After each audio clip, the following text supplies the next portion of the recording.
guys, my name is Andrew Sarphie, and welcome back to Sarphdog ASMR. So before I begin today's video, remember to leave a like, comment down below, and subscribe to the channel for more videos. Also check out my social media down in the description below. But yeah, so in today's video, we are going to be reading Diary of Wimpy Kid. Now I chose this book because I think it's funny, and I read it when I was in middle school or early high school or late elementary school. Maybe even like early, I don't even remember when I read this, but, well, let's see when it came out. It came out in 2007. Yeah, 2007. So, yeah, I guess I was probably early elementary school, and then, well, by the time this came out, there had already been 5 books. So, yeah, there had already been 5 books, so I must have been in elementary school when I read it. But yeah, I just thought it'd be a little bit of a funny ASMR book, nice and relaxing for you. Now I'm gonna put this microphone down a little bit, so that you can see the story. So, let's get into it. First of all, let me get something straight. This is a journal, not a diary. I know what it says on the cover, but when Mom went out to buy this thing, I specifically told her to get one that didn't say diary on it. Great, all I need is for some jerk to catch me carrying this book around and get the wrong idea. Sissy, punch. The other thing I want to clear up right away is that this was Mom's idea, not mine. But if she thinks I'm going to write down my feelings in here or whatever, she's crazy. So just don't expect me to be all Dear Diary this and Dear Diary that. The only reason I agreed to do this at all is because I figure later on when I'm rich and famous, I'll have better things to do than answer people's stupid questions all day long. So this book is going to come in handy. Gregory, tell us about your childhood. Were you always so smart and handsome? Here's my journal. Now shoo, flash. Like I said, I'll be famous one day, but for now I'm stuck in middle school with a bunch of morons. Let me just say for the record that I think middle school is the dumbest idea ever invented. You got kids like me who haven't hit their growth spurt yet, mixed in with these gorillas who need to shave twice a day. Out of my way, runs. And then they wonder why bullying is such a big problem in middle school. If it was up to me, grade levels would be based on height, not age. But then again, I guess that would mean kids like Chirag Gupta would still be in the first grade.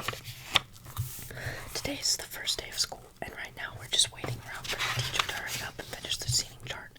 So I figured I might as well write in this book to pass the time.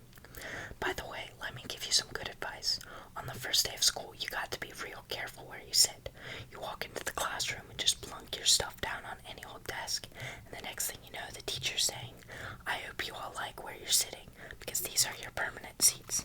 Gah! So in this class, I got stuck with Chris Hosey in the front of me and Lionel James in the back of me. Jason Brill came in late and almost sat to my right, but luckily I stopped that from happening at the last second. Is the seat taken? Yes. Next period, I should just sit in the middle of a bunch of hot girls as soon as I step in the room. But I guess if I do that, it just proves I didn't learn anything from last year. Greg, will you please pass this note to Shelley? Why, certainly. Greg is a dork. Man, I don't know what is up with girls these days. It used to be a whole lot simpler back in elementary school. The deal was, if you were the fastest runner in class, you got all the girls. And in the 5th grade, the fastest runner was Ronnie McCoy. Nowadays, it's a whole lot more complicated. Now it's about the kind of clothes you wear, how rich you are, if you have a cute butt or whatever. And kids like Ronnie McCoy are scratching their heads wondering what the heck happened. The most popular boy in my grade is Bryce Anderson. The thing that really stinks is that I've always been into girls, but kids like Bryce have only come around in the last couple of years. I remember how Bryce used to act back in elementary school. Girls are stinky boos. Yeah, I don't think girls are stinky boos, but of course now I don't get any credit for sticking with the girls all this time. Like I said, Bryce is the most popular kid in our grade, so that leaves all the rest of us guys scrambling for the other spots. The The best I can figure is that I'm somewhere around 52nd or 53rd most popular this year, but the good news is that I'm about to move up one spot because Charlie Davies is above me, and he's getting his braces next week. I try to explain all this popularity stuff to my friend Rowley, who is probably hovering right around the 150 mark, by the way, but I think it just goes in one ear and out the other. Wednesday. Today we had phys ed, so the first thing I did when I got outside was sneak off to the basketball court to see if the cheese was still there, and sure enough, it was. That piece of cheese has been sitting on the blacktop since last spring. I guess it must have dropped out of someone's sandwich or something. After a couple of days, the cheese started getting all moldy and nasty. Nobody would play basketball on the court where the cheese was, even though that was the only court that had a hoop with a net. Then one day, this kid named Darren Walsh touched the cheese with his finger, and that's what started this thing called the cheese touch. It's basically like the cooties. If you get the cheese touch, you're stuck with it until you pass it on to someone else. Scream. The only way to protect yourself from the cheese touch is to cross your fingers, but it's not easy to remember to keep your fingers crossed every moment of the day. I ended up taping mine together so they'd stay crossed all the time. I got a D in handwriting, but it was totally worth it. This one kid named Abe Hall got the cheese touch in April, and nobody would even come near him for the rest of the year. This summer, Abe moved away to California and took the cheese touch with him. I just hope someone doesn't start the cheese up again, because I don't need that kind of stress in my life anymore. Thursday. I'm having a seriously hard time getting used to the fact that summer's over and I have to get out of bed every morning to go to school. My summer did not exactly get off to a great start thanks to my older brother, Roderick. A couple of days into summer vacation, Roderick woke me up in the middle of the night. He told me I slept through the whole summer, but that luckily I woke up just in time for the first day of school. You might think I was pretty dumb for falling for that one, but Roderick was dressed up in his school clothes and he set my alarm clock. I had to make it look like it was the morning.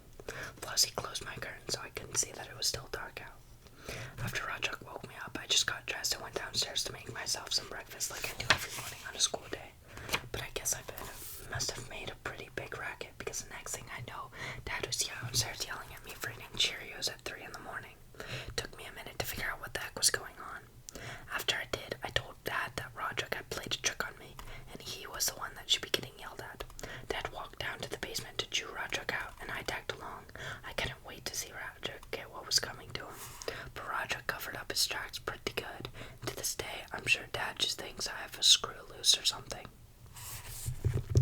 Friday. Today at school we got assigned to reading groups. They don't come right out and tell you if you're in the gifted group or the easy group, but you can figure out right away by looking at the covers of the books they hand out. Einstein as a child. Pink says boo. I was pretty disappointed to find out I got put in the gifted group, because that just means a lot of extra work. When they did the screening at the end of last year, I did my best to make sure I got put in the easy group this year. Fred picked up the the book. Phew, thanks. Mom is real tight with our principal, so I bet she stepped in and made sure I got put in the gifted group again. Mom is always saying I'm a smart kid, but that I just don't apply myself. But if there's one thing I learned from Roderick, is to set people's expectations real low, so you end up surprising them by practically doing nothing at all. Roderick, I want your dirty underwear off the kitchen table before I get home from work.